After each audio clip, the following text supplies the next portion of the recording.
anyị ekene m unu daalụnụ unu amara ka anyị si kwado unu afụgonu ka anyị si wee kwado na mbọsị nke tata anyị nọ n'isi agụ wee bịa maka anyị bụ ndị asụsụ na omenala Igbo na-amasị biko ụmụnne ndị na-achọ ọrụ na mba ofesi ka anyị debe n'echi ka anyị tinye ọnụ n'ihe gbasatara ụmụ nwanne anyị na-abụ na-ese okwu ọkwa si na Flavour na ka esi na-ese okwu akọpịara ụmụnne bịanụ ka anyị kpedo olufa maka asị na iwe nwanne anara elu n'ọkpụkpụ maka ndị niile ji asụsụ fa omenala fa ji egwu fa ma ihe ọbụla fa na-eme akwalite asụsụ na omenala Igbo ihe unu na-amasị m nke ukwuu maka anyị bụ gịnị Igbo class world anyị bụkwazi gịnị classic march and classic I world so ụmụnne bịa n'ebe a ọkwa sị gịnị iwe nwanne anara elu n'ọkpụkpụ ifuro Flavour ifuro ka esi ifuro ada Igbo Chinaza ifuro Ugochi ọkwa ifuru Ugochi ma ọtụtụ ndị ọzọ ịmala afefa kpọọ short biko na ụmụnne mma achọ bụ ịmala afọ onye ji asụsụ ya na omenala ya akwalite ihe ndị Igbo nya ndị ji egwu fa na-eti na ihe ha na-eme in short ndị na-eti egwu ka anyị chọzi biko ịmalụ ndị na-eti egwu na-etipụta nkwa ji omenala anyị na-akwalite na-eputu ya to the world biko deela anyị ya anyị chọọ ịmafa ka anyị follow fa kwalite fa maka ndị niile na-akwalite ndị nke fa asụsụ niile na-akwalite ndị nke fa ya ka m ji like ya ndị Ghana I like ifa nke ukwuu yes anyị dons o sokwe na ofu onye so biko mma ideche anyị gwa m favorite gị mma agwakwa gị my favorite ma emecha jos deelu m ndị ji asụsụ anyị na omenala anyị eti egwu wee na-akwalite ịmalụ onye ọbụla ịma deelu anyị ya biko anyị idechela anyị ya anyị ga-edekwele gị nke anyị n'ikpeazụ tupu chi ejie mbịa ndeelu gị my favorite mana dee ya favorite kịta ọ bụrụ na ị ga-etinyenwu link fa ma anything ka anyị folokwa efa maka gịnị ndị niile na-akwado nkefa ndị ọcha na-akwado nkefa ọ bụzi ndị Ghana ka ọ bụzi ndị ofe mmanụ fa na-akwado nkefa ịpụta ndị ofe mmanụ fa tikwere egwu ndị befa na-akụ aka nwekwe criticism ndị Ghana nke fazi esozikwu m ndị Ghana agba ka fa si akwalite anyị sokwa na ndị na-akwalite asụsụ na omenala Igbo ị na-anya anyị nwere ọtụtụ akwa ndị Igbo anyị nọ na mba ofesi mana anyị nwere ọtụtụ akwa ndị Igbo ya bụ onye kọpịa gị iwe n'iwe mana onye na-akọpị mmadụ ịkọpị na verbatim ịghọtago ịkọpị na verbatim ọ bụla ihe ndị oyibo na-akpọ plagiarism unu na-aghọta ya ndị oyibo na-akpọ ya plagiarism so plagiarism abụrụ ezigbo ihe ọ bụ nsogbu mana iwepụrụ ya n'ihe na-abọ na ịtọ ịgbanigo ịkụgharị anya ndị niile nwere ebe fa si nweta inspiration onwere onye nọkọta kụọ aka na ụbụla ya wepụta ihe ọ bụ mmadụ na-akọpị mmadụ and onwego onye bịa gwa m si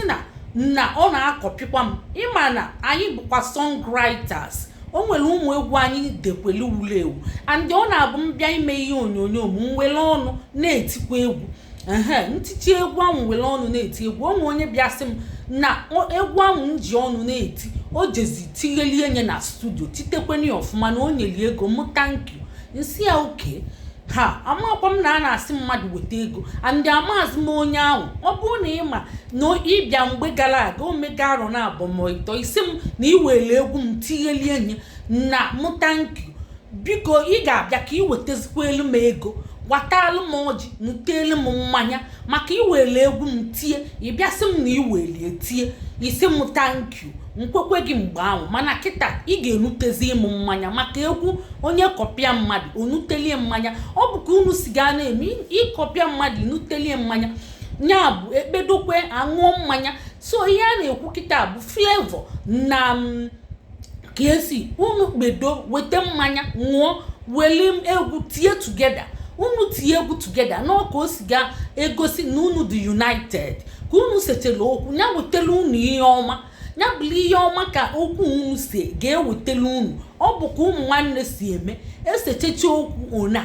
ekpedo aṅụọ mmanya elikobekwa ihe ọnụ emebekwa ka esi eme ya bụ anyị na-agwa unu anyị bụ Igbo class na-asị unu bido tie egwu together Flavour na ka esi anyị si unu tie egwu together feature ọnụ onwe unu ka unu combine ka o wee ka aka ịma onye ọbụla ma onwe nke onye ma emete karịa ibi onwere onye dị common like ịbịa kịta Flavour ihe o ji dịka ọkalịsịcha bụ na ọ na-abụ ọbịa oweli ọnụ na-akụ beat ọ na-akụ beat with ọnụ ọbịa ọ na-akụ kpụrụkpụtụ mkpụm ọjalịkpọkọ kpụrụkọtọ ukwu nwa bebi kpụrụkọtọ mkpụm sawa nya ọ na-eji ọnụ ma o tinye beat na-egwu ya ma o tinyere beat na-egwu ya ọ na-eji ọnụ kwuo beat ya mana nke esi na-emekwa karisma ịma karisma na-adịkwa mma n'ihe ị na-eme ihe ọ dịkwa entertaining nya inwekwe sense of humor nya ime karisma nya ibuga ị na-ebuga nya ị ga-enwe sense of entertaining ka esi nwekwelie unu afụgie fana abụbịazịa chike ọnụ ọ ga-aka aka achọkwa m ka unu mee ka Tupac nya na keke ezi afịa n'ụtụrụasị ya mba anyị abụrụ ndị ama anyị bụ ndị Igbo anyị nwere culture maka ndị Igbo tụkwala inu wee sị na iwe nwanne anara ilu n'ọkpụkpụ ọkwa unu na-anụ ya so mmadụ bịakwara na-akọpị m maka abịa m na-agụkwa mpụtaba ka m mee ihe ndị Igbo na-emebe kụzie Igbo na-agụ ka anyị lụsi bọọlụ ike ka ndị Igbo were nweta asụsụ ha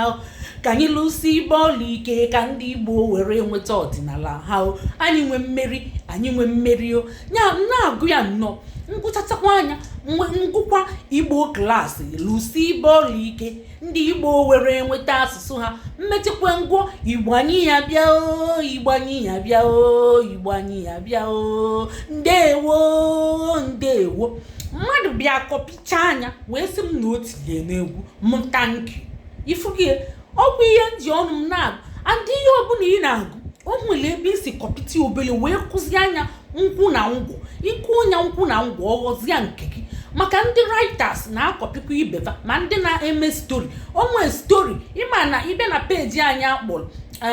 classic match anyị bụ ndị a na-ewetara okwu ezinụlọ anyị na-ekekwa ikpe maka anyị nwere peji atọ onwe nke akpọ classic match so na nke ahụ ndị ụmụ nwaanyị ma nwoke na-ewetara anyị ikpe ezinụlọ anyị na-etinye ọnụ so ụfọdụ asị m kọpụta ya ka ndị mmadụ nyefe ndụmọdụ ma ọ bụ ka ndị mmadụ jiri ya mụta ihe mbịa kọpụtacha anya nya bụ akụkọ akụrọ mmiri mmadụ bịa kọrọ m direct mfụzi ebe mmadụ kọkwara ya kụọ ya verbatim nsị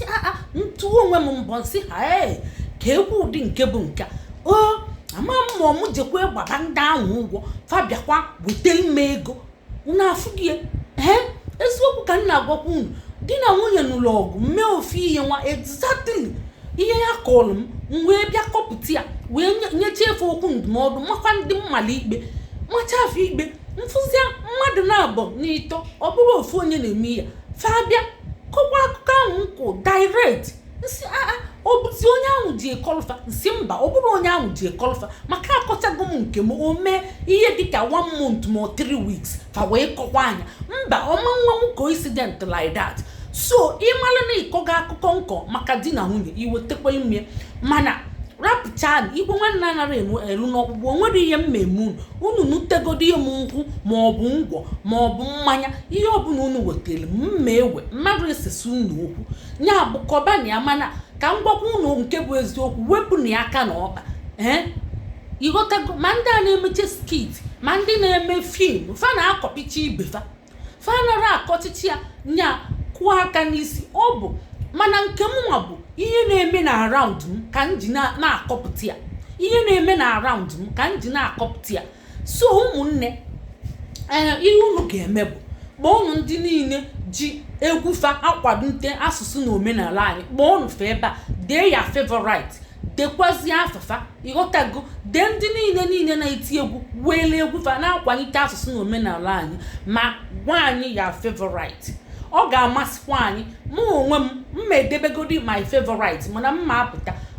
before chi ejie mbịagwu my favorite maka gịnị o ji nnọọ asụsụ anyị na omenala anyị na-akwalite anyị to the world ka ụwa mara anyị maka ndị ọbụla na-achọ ka ụwa malụfa yara ekpuchi nke gị andị ma ejiji ma asụsụ ma nri ma afa bụ ihe na-edukwa onye ka m gwakwa unu nke a na-abụkwa na ụmụ unu afọ Igbo maka kịta a na-atụ vootu. Ka esi atụ vootu n'obodo oyibo bụ abịa edetele gị akwụkwọ, nye gị envelopu, etinye stampụ, gị dee onye ị na-atụnyere. Nya bụ ndị ROC, ndị ROC, nya bụ Royal College of Nursing, Royal College of Nursing, fa na-atụ vootu. So fe edetele anyị akwụkwọ, bata na adreesị anyị, etinye envelopu, stampụ, wee sị gị imechi ego post onye ndị ahụ ga-agbakọzi ya. Onwere onye mma iru ebe ahụ, mana ihe mmegbu na-eme anya wee fụ afa ndị Igbo,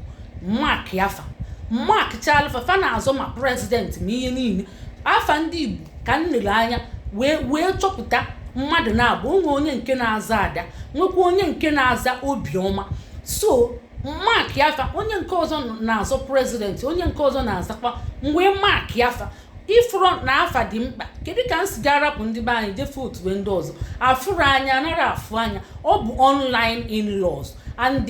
fama na fight ndị nursing and midwifery, na fight lefa ka etinyefe ego, na fight lefa ka a ghara imegbufa, na fight lefa ka enwelite salary fa, na fight lefa ihe niile ka eme the utmost for nya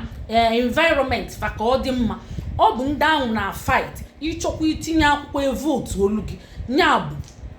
ka wee tinyecha akwụkwọ. Ọ bụ afa ka nnele anya n'iru wee votuo. Kịta mmeje weghere una